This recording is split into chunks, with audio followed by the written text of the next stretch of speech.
Olá, hoje nós vamos começar a nossa 13ª aula da nossa última semana do curso de Controle e Automação. E eu vou falar com vocês sobre o controle, principalmente malha fechada e malha aberta de sistemas automatizados por PLCs.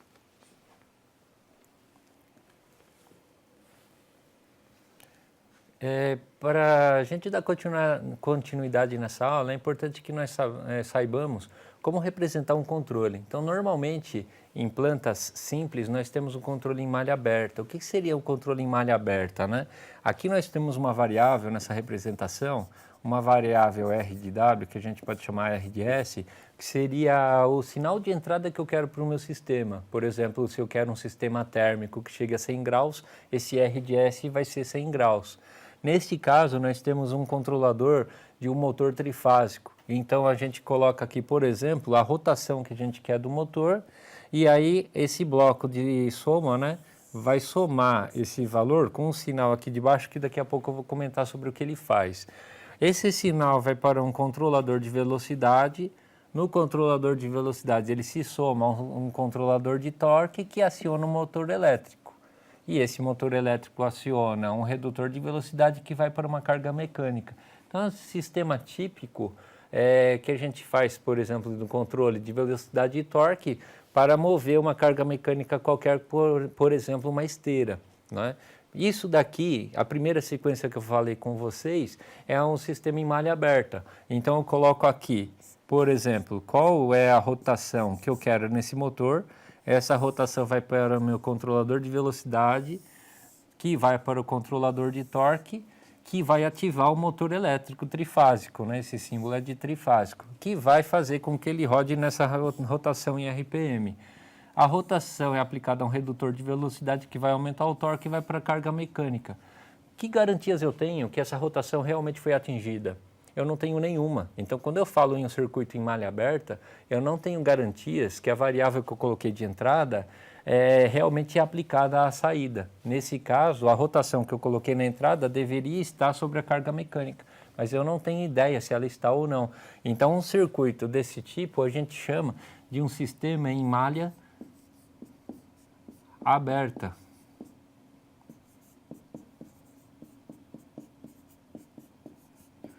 Ou seja, eu não tenho a menor ideia se a grandeza que eu coloquei na entrada foi atingida na saída. É um sistema convencional muito utilizado na indústria. Por que muito utilizado? Porque ele é barato. Eu aplico um sinal na entrada, o PLC faz o controle e aplica esse sinal na saída. Só que eu não tenho garantia se essa variável realmente foi atingida ou não. Então, como que a gente resolve isso, né? Nós utilizamos sensores. Então, a partir da malha aberta, eu posso pegar um sensor aqui do motor elétrico, ó, e medir a corrente do motor e realimentar aqui. Então, se essa corrente do motor for deficiente, ele vai como uma subtração para o controlador de torque e corrige.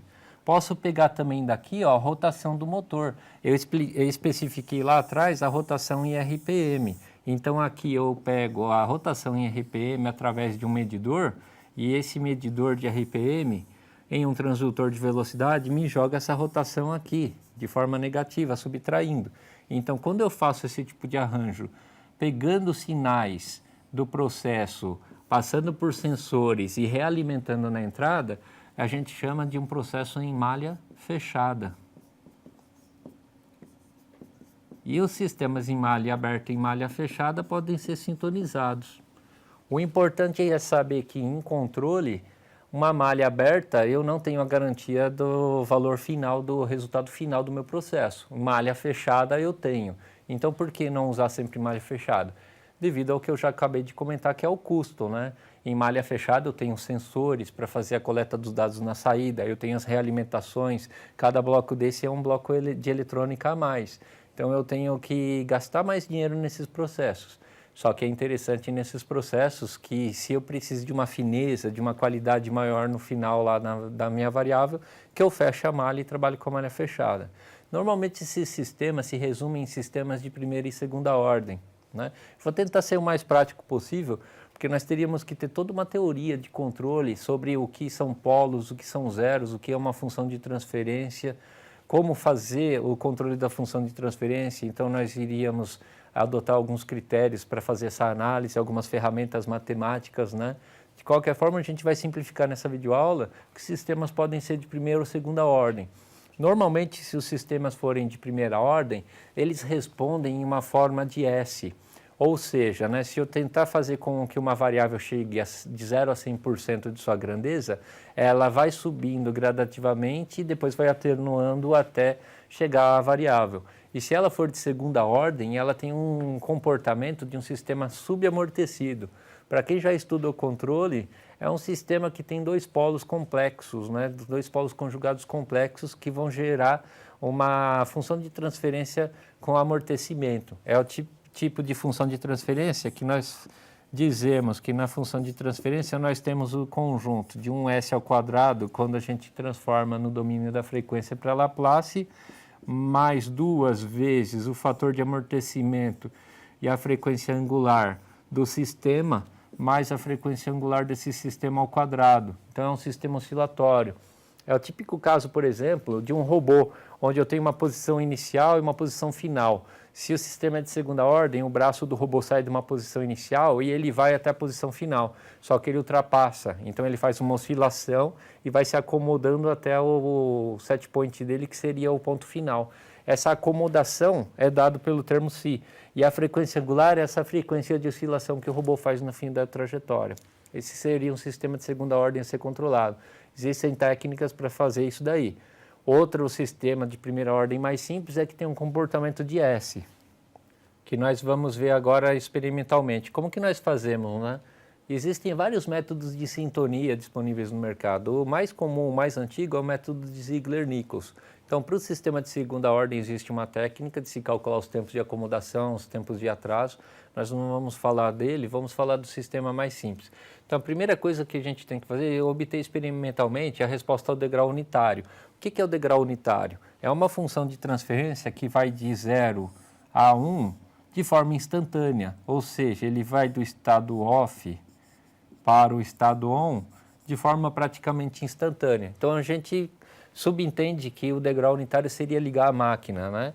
Para o sistema em malha aberta, a saída deverá ter a forma de uma curva em S. Então, como que funciona essa forma de onda?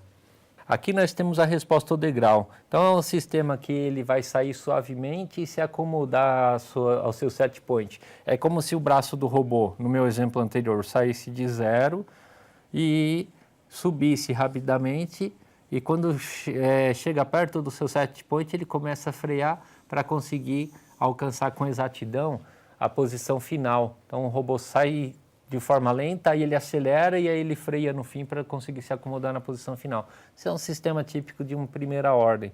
Como que a gente trata esse sistema, né? Nós traçamos uma das técnicas, né? Vou falar de uma técnica só de Ziegler-Nichols, que é a mais simples, né? Nós temos aqui que o modelo do nosso controlador PID, o PID vem dos nomes proporcional, integral e derivativo. Como que é esse modelo de controlador, né? É um Kp, que é o ganho proporcional, multiplicado por 1 mais 1 sobre Ti de S mais Td de S.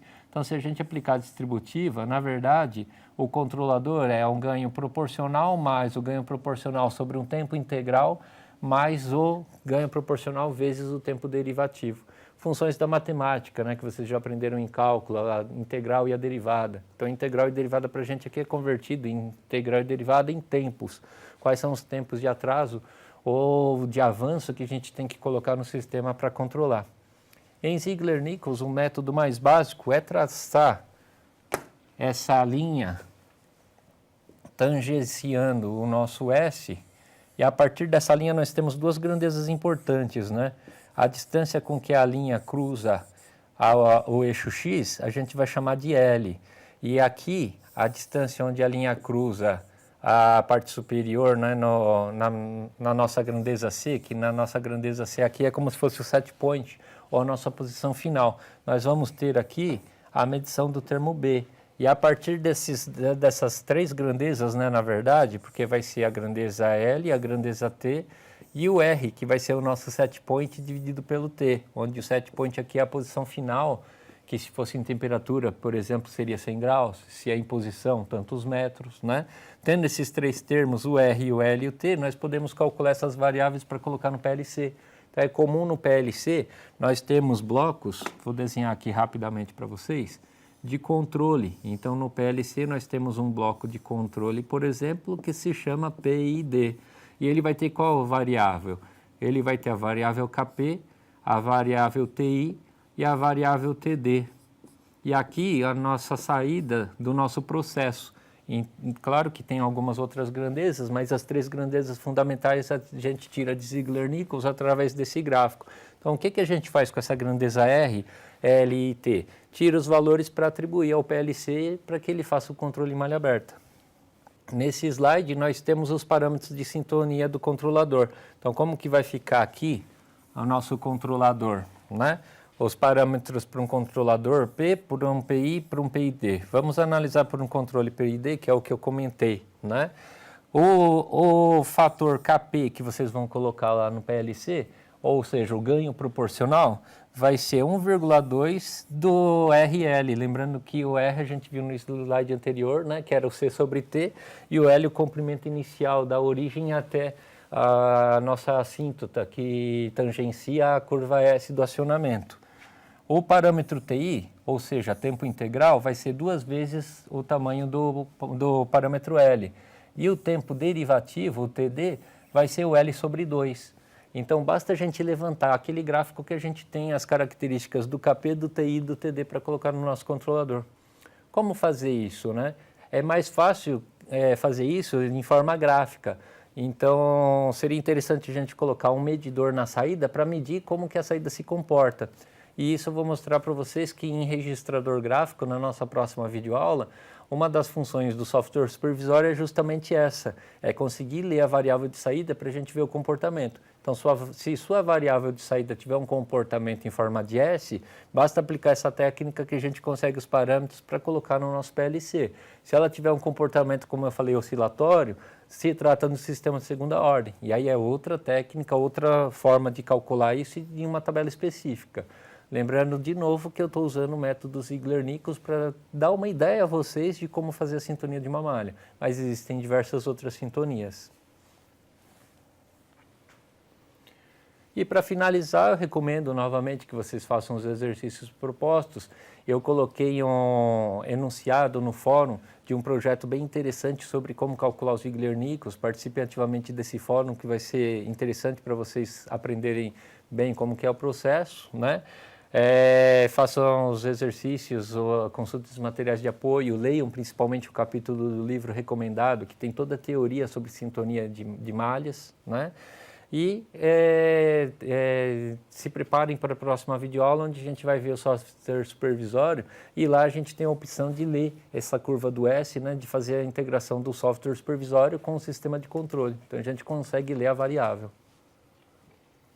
Na nossa próxima aula, como eu falei, a gente vai ver os níveis de supervisão software supervisórios. E aqui eu coloquei os créditos de onde eu tirei as informações dessas apresentações, principalmente da professora Cristiane Paim, que tem um artigo completo sobre controle mostrando todos os métodos. Então, se vocês quiserem conhecer mais métodos, só consultar o material dela, que está bem explicadinho lá.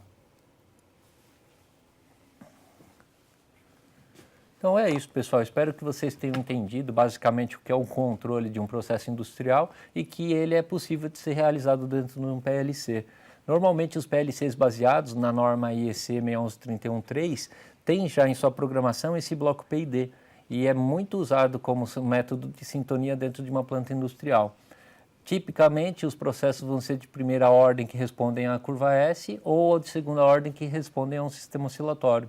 Espero que vocês tenham gostado da aula, espero que vocês consultem os materiais aí posteriores, leiam tudo que eu recomendei durante o nosso curso, né, para melhorar esse aprendizado do assunto.